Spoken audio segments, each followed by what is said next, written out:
Hello, how's it going? Welcome in to the Voice of the Land podcast. My name is Ryan Mosser. Um, Today I am without my co-host Kevin Arnold. I just found out that I just rather remember that Kevin is in Orlando, and I've been sitting around waiting for him for a little bit. So that's on me, but that's okay. Honestly, this is the first time that I have ever done a solo podcast. I've been on the Voice of Land for over a year and a half now, and been very grateful for that. And I've always had the privilege of the accompaniment of Kevin and or Always Positive Jay, and now I'm just gonna figure it out on my own today. I'm not gonna lie, I'm pretty uncomfortable doing it by myself. But the show must go on, and you're never gonna learn unless you do it. So here I am. We are brought to you by LVP Productions and also greeniesportscards.com. Follow them on also all socials at Greenie Sports Cards, or sorry, at Greenie Cards, and check out their website, greeniesportscards.com. That's greeniesportscards.com. They also have a card show this weekend, Friday, October 10th and Saturday, October 11th at the Great Northern Mall in North Olmsted. So definitely go check them out. We went to their last event, Kevin and I, and we got to host a live show at the event, and it was really, really awesome. I mean, there's probably over 100 tables, tons of collectors, memorabilia cards, Pokemon cards, Funko Pops, anything that you could think of that you would want to collect, they had it there. And this is their big show in North Olmsted, so definitely go check them out at greeniesportscards.com. Also, we are doing a Greenies giveaway. We are giving away this right here. There is a 2025 Panini Score football card box. It has over 90 cards in it. It has some opportunities from some really great pools. You can get some rookie autographs in there, some, pretty high rated cards. And you can get that completely free. Just go to our Twitter at VTL_pod, and it'll be pinned there. You can go check it out. Just follow us, follow Greenies, and follow the rules that are pinned on the tweet, and then you can enter to win that awesome card box free of charge. So go check that out. And like always, we're just very, very grateful for Greenies. So like I said earlier, this is the first time I've ever done a solo podcast, so bear with me here. I have no idea how to structure these, even though I've always been the sidekick, So first thing I do want to talk about, obviously the Browns. The Browns have done some crazy trades the last couple of days. First off, the Browns traded Joe Flacco to the Bengals. The Browns got the Bengals 2026 sixth round, and the Bengals got the Browns 2026 seventh. That's great news for the rookies, Dillon Gabriel, Shedeur Sanders. I've said it since the draft. We need to see what these guys have, and that timeline is accelerated due to the multiple 2027 first round picks that Andrew Berry acquired.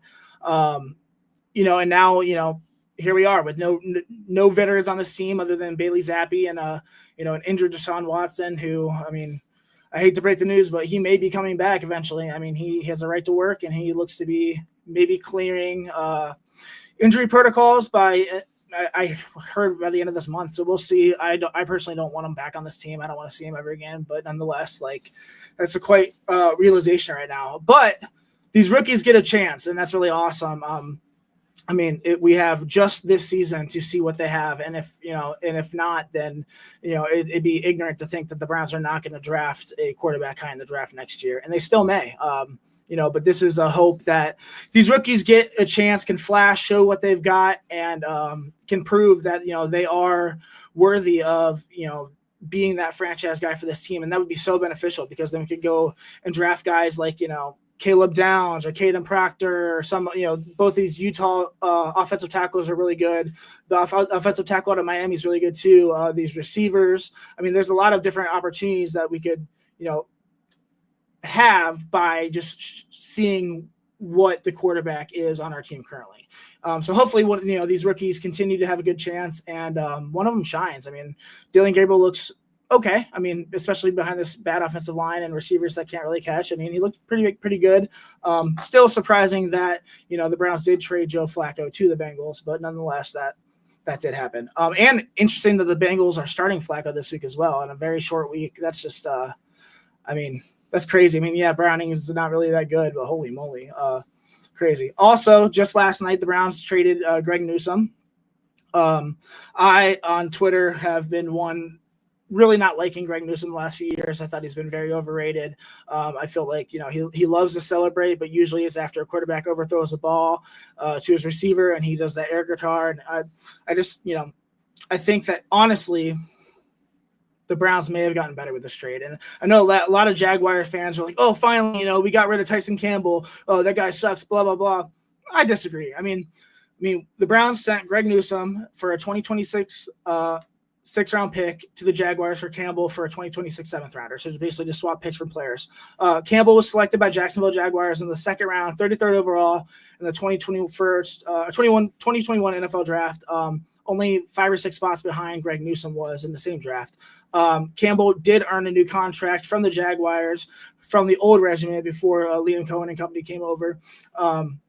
He's set to make $1.5 million for the next 2 seasons. 2027, he'll make $15 million. In 2028, he'll make $14.5 million. And then he'll be an unrestricted free agent in 2029. I wholeheartedly believe that Greg Newsome was not going to sign a contract extension with the Browns. And good thing, because honestly, I think that he was incredibly overdrafted. I honestly think he should have been a 5th-round pick. I mean, some people might think that's ridiculous, but I mean, I think he was very, very overdrafted. I acknowledge that Tyson Campbell is allegedly struggling this season, but I just don't think he really fits in with that defense too well anymore. Jaguars fans think that they got a steal, but I think that the Browns clearly got the better of the Jaguars. Campbell, in his career, mind you, it's the same exact timeline as Greg Newsome because they were drafted the same year. In his career, he has 297 tackles, 3 forced fumbles, 2 fumble recoveries, and 6 interceptions, compared to Greg Newsome's 178 tackles, 1 sack, and 3 interceptions, one of those being a pick 6. Campbell has 119 more career tackles and double the amount of interceptions than Greg Newsome, and he's a bigger body cornerback. What are we even talking about here? I mean, clearly Tyson is the better player. Even if he is struggling this year, I think that Jim Schwartz and company will definitely get him in the right mode, and I think he'll plug and play on this defense. And honestly, with him and Martin Emerson coming back next year is also another big body cornerback. I think having him till 2029 is going to be a big plus. Not to mention, now we have a young cornerback on contract for several years, and we don't have to pay an expected contract to Newsome that would probably be unreasonable for the amount of money he wanted as a free agent. I'm excited to see Campbell in this fantastic defense, and I honestly think he is a great addition. So those are my takes on this trade. A lot of people were questioning it, but I mean, compared to stats, I understand Greg Newsome played a lot of nickel, but still, that's 119 more career tackles in the same amount of time is insane to me. I think that he could be a true asset to this team, and good, also going forward as well compared to Newsome, who would not be. Once again, Ryan Mosser here by myself. First time ever doing a podcast by myself. If you have any questions or any comments, just type into the YouTube, and we will. I'll read those on air here. But so now I'll talk about the. Sorry, I might be struggling a little bit.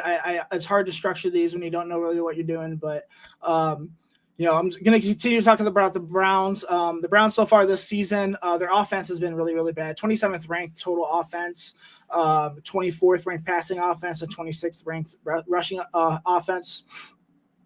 I think the ranked rushing offense will be significantly better with Quinshon Judkins. Obviously, he looks like a plug-and-play clone of Nick Chubb, which is a sore subject for a lot of Browns fans, including myself. But it is refreshing to have a running back.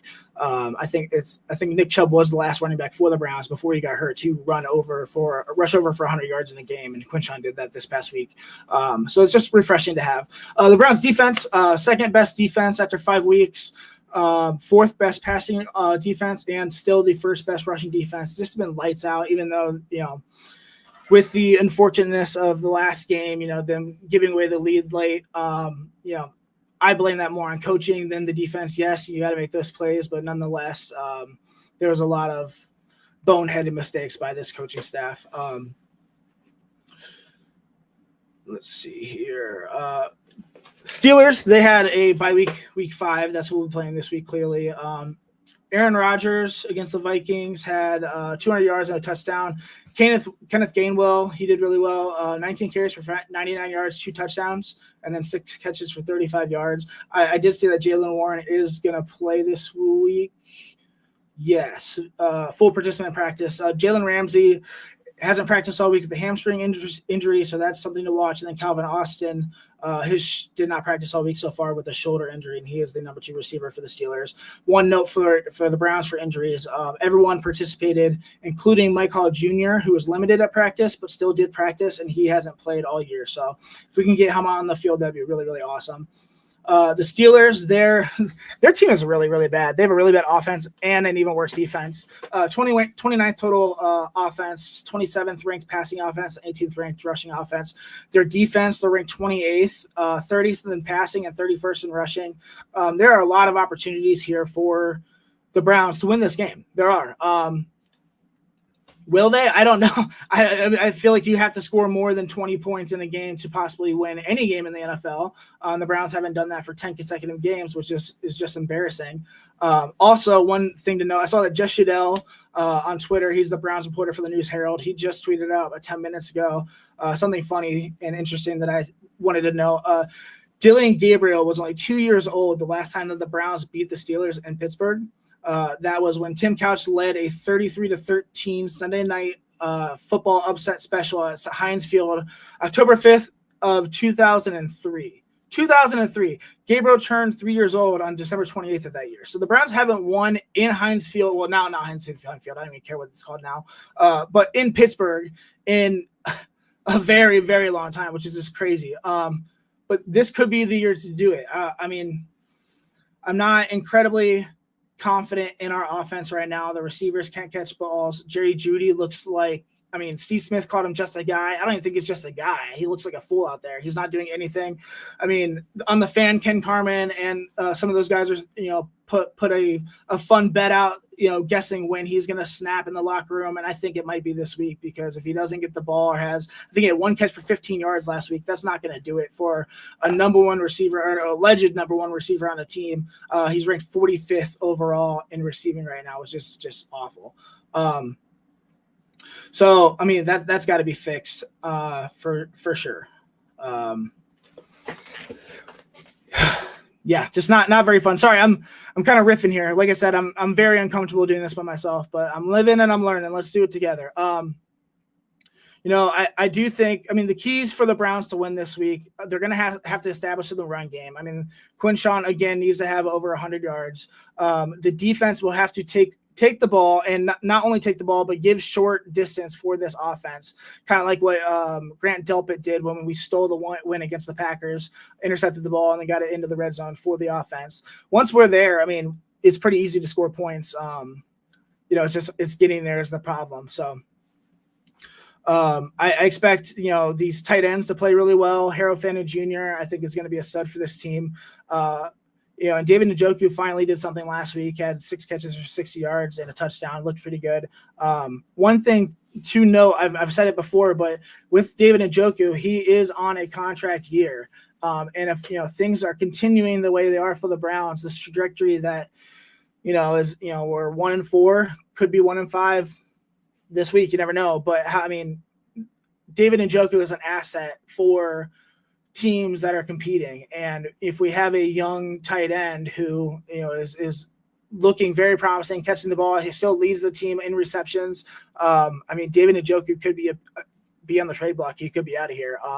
I personally don't want that. I would love for them to extend Njoku. I think he's a great asset, but he's being underutilized right now, and that could be a problem. So these tight ends need to continue. Like I said, he had a great game last week, 6 catches and 60 yards in a touchdown, but still, I think that he needs to get more and more involved. And hopefully, with Gabriel not being that statue, and can move around in the pocket and will continue to be more comfortable, and hopefully the offense has opened up more for him. That will happen. So, all right, let's go ahead and switch over to the Guardians for a second. Although it's not the outcome that we wanted, I think that this season was a huge success for the Guardians. Now, I'm not a Dolan lover, blah, blah, blah. A lot of people are saying, how could you be, we were expected to, go to the World Series. We were one game away last year from going to the World Series. Why aren't we there now? At the beginning of this season, I had no expectations. I talked about, I thought that it was a year where, the team puts a bunch of young guys out there and tries to develop them. I thought that their goal was to make games entertaining and fun, with somewhat unrealistic goals of making the postseason. And you can't tell me that 99% of us fans were not out on this team when they're nearly 16 games back. I'm not lying. I for sure was. I thought, man, this is boring baseball. It's not even fun to watch. But then obviously the Guardians season, ended historically with a 15.5 comeback, 15.5 comeback. And they won 16 out of 19 games from September 5th to the 24th. It's incredible. It's a testament to this team's resilience. I could not be more proud of this team. Yes, it's unfortunate that, we could not, beat Detroit. It just didn't happen. There was some things that, just didn't go our way. Bad base running, defensive mistakes, an inconsistent offense. Even with all of that and all that throughout the season, the Guardians still made it to the postseason. I just think that's really, really awesome. Really awesome. It's just a very, very unfortunate ending to an electric last month of Guardians baseball for sure. Once again, my name is Ryan Mosser. I'm alone today. Kevin is enjoying Orlando, and Peter is filming a high school football game. We are brought to you by LVP Productions and GreenySportsCards.com. Go follow Greeny Sports Cards on all socials at Greeny Cards. And then once again, check out their tomorrow, Friday, October 10th, the North Olmsted show in the Great Northern Mall. So go check them out. Their shows are really, really awesome. Continuing with the Guardians, there's a lot of promise for 2026. The pitching core, Gavin Williams, Tanner Bybee, Slade Ciccone, Logan Allen, Parker Messick, Joey Cantillo. They looked all really, really good. I think there was a stat of, in the month of September or just leading up through September going to the playoff break, no Guardians pitcher gave up more than 2 runs as a starter. And that's insane. They played their butts off this past month and, really showed that maybe, answer some questions that a lot of us had, I think. Catchers, Austin Hedges, obviously he's pending free agency, but I would expect him back. Last year we interviewed Andre Knott, and he talked about a story that he was sitting in the Guardians front office and Jose Ramirez walked in and was just, talking, bull crapping around. And then he saw a picture of Austin Hedges on the wall and pointed at him and said, you know what, we're missing him. We're missing him. And obviously that's just a testament to his leadership and for Hedges, Austin Hedges' leadership in the locker room, in the dugout, and, him calling games. So I would expect him to be back, probably not on a big number. Bo Naylor looked really, really good at the end of the year, and I think that he will continue to look good. So I think Hedges will just be in there, or maybe not sign as a player, but maybe as a coach. But he'll be with the organization for sure. Infield, outfield, CJ Kayfis, Jose, Brian Rocchio, Stephen Kwan. DeLauder came up and played in the postseason, which is insane for a first debut. First of all, that's talk about that for a minute. That's his first major league at bat is meaningful baseball in the postseason. That's so cool. And the dude played relatively decent, had some good hits. George Valera, same thing. He played not too long and was, raking them out there. I don't know. Lots to look forward to. I also Travis Bazzana coming up, possibly. There's some prospects that can come up. Hopefully, we can expand the salary cap a little bit for the Guardians. Hopefully we can use a little bit more money, try to find a complimentary free agent for Kwan and for Jose, someone else who can hit the ball. But for what it is, I do like the future of this team. The core looks pretty good. Lastly, I just want to talk about the Cavaliers real quick. Yeah, this will be a shorter episode. Sorry. Like I said, I'm uncomfortable doing it by myself, but I'm doing it and loving it, I guess.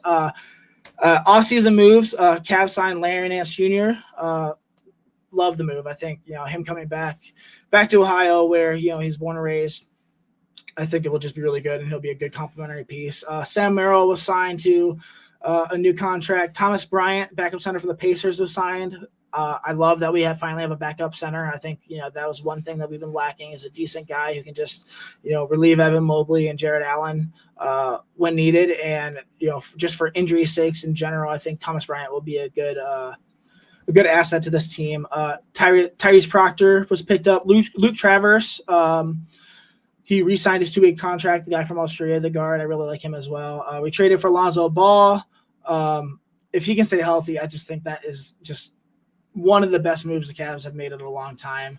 Getting rid of Okoro, who I liked, but, was just a small piece of this team. Good on defense, struggled shooting the three. But, if Lonzo can stay healthy, to give Darius Garland and Donovan Mitchell a break like that, it'd be just amazing. And Lonzo Ball is a step up from Ty Jerome, even though Ty Jerome played lights out, during the regular season last year.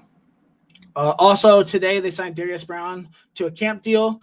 He spent his rookie season playing for the Cleveland Charge, so he'll get a chance to come and show what he's about at camp. Cavs have started preseason. They played the Bulls on Tuesday for their first preseason game, lost by a point, but who cares? It's the preseason. And then they play tonight in about an hour, 8 o'clock, against the Bulls again. And then their first game is Wednesday, October 22nd, against the Knicks. So coming up really, really soon, just a couple weeks. This depth chart is really something special, especially you never want to root for injuries in the NBA or in any sport really. But they happen. And, especially in the East, a lot of injuries have happened in the postseason. And honestly, it looks wide open for the Cavs, at least in the regular season, to look special again. I'm not saying they'll look as special and go on the big streaks like they did last season. But, Darius Garland, Lonzo Ball, Craig Porter Jr., Tyrese Proctor are guards. That's really good depth there. Donovan Mitchell, Sam Merrill, Jalen Tyson, and the Proctor again, shooting guards. No drop off. Hunter, Wade, Tyson, Luke Travers, and then Max Strus when he comes back. I know he's out for a couple months, but when he comes back, Mobley, Larry Nance Jr., Jared Allen, Thomas Bryant, Naquin Tomlin, just so many guys. And not maybe not the best guys for backups or anything, but serviceable backups who can put in meaningful minutes and give these starters a break, which will be a necessity for this season, especially if we want to get out of the second round of the playoffs finally. Because honestly, I don't know what else to do here, man. It's really, really rough. And, the second apron stuff, it's really hard to add in another star player. We got what we got, and I like what we got. And as long as, we can continue not to be injured, like I said, Max Strus is hurt, Darius Garland is hurt right now. But the core of this team looks to look really good, and I think can go a long way this year again. Yeah, guys, I think that's all I got today. Sorry, it's a much shorter episode. Like I said, I'm doing it myself, and hopefully I gave you guys some information that you guys liked. It probably would have gone faster with Kevin leading the helm. He's definitely he definitely talks a lot more than I do, but he's a very knowledgeable guy, and we definitely miss him this episode. But hey, I'm happy that I got to put something out for you guys. Once again, thank you very much.